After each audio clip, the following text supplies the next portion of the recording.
মুমিনের সাথী চ্যানেলে প্রিয় ভাই ও বোনেরা, আপনি কি চেষ্টা করছেন কিন্তু সফলতা আসছে না? চাকরি নেই, ব্যবসায় বরকত নেই, সংসারে অশান্তি, মন সব সময় ভারী, মনে হচ্ছে আপনার ভাগ্যটা বুঝি বন্ধ হয়ে গিয়েছে। আজকের এই ভিডিওটি শেষ পর্যন্ত দেখলে ইনশাআল্লাহ আপনি এমন একটি দোয়া ও আমল জানতে পারবেন যেটা আল্লাহর রহমতে বন্ধ দরজা খুলে দেয়, রিজিক সহজ করে এবং জীবনের মোড় ঘুরিয়ে দেয়। ভাগ্য আসলে কি? অনেকেই বলে ভাগ্য খারাপ তাই কিছু হচ্ছে না, কিন্তু ইসলাম বলে ভাগ্য আল্লাহর হাতে, আর আল্লাহ চান তার বান্দা যেন তার কাছে ফিরে আসুক। আল্লাহ সুবহানাহু তাআলা তার ঐশী গ্রন্থ আল কোরআনে বলেন, তোমরা আমাকে ডাকো, আমি তোমাদের ডাকে সাড়া দিব। অর্থাৎ দোয়া ভাগ্য পরিবর্তন করে, দোয়া তাকদিরের দরজায় কড়া নাড়ে। যে দোয়া পড়লে ভাগ্য খুলে যায়।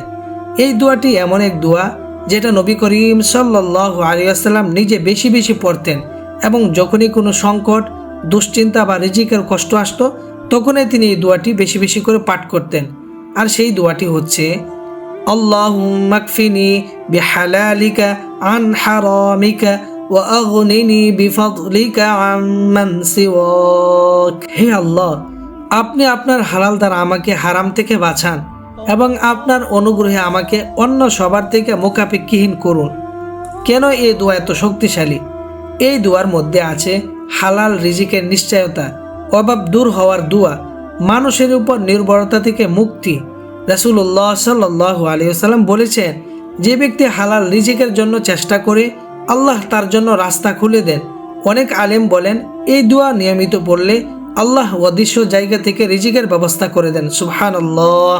কখন এবং কিভাবে এই দোয়াটি পড়বেন? এই দোয়া পড়বেন ফজরের পর 11 বার, এশার পর 11 বার, যে কোনো বিপদের সময়, এবং শুরু করবেন 3 বার দুরূদ পড়ে এবং শেষ করবেন 3 বার দুরূদ পড়ে। আরেকটি কথা, দোয়া পড়বেন পূর্ণ বিশ্বাস নিয়ে, কারণ সন্দেহ নিয়ে পড়া দোয়া উপরে ওঠে না। ভাগ্য খোলার আরেকটি গোপন আমল, প্রতিদিন অন্তত 100 বার পড়বেন আস্তাগফিরুল্লাহ, আস্তাগফিরুল্লাহ, আস্তাগফিরুল্লাহ, আস্তাগফিরুল্লাহ।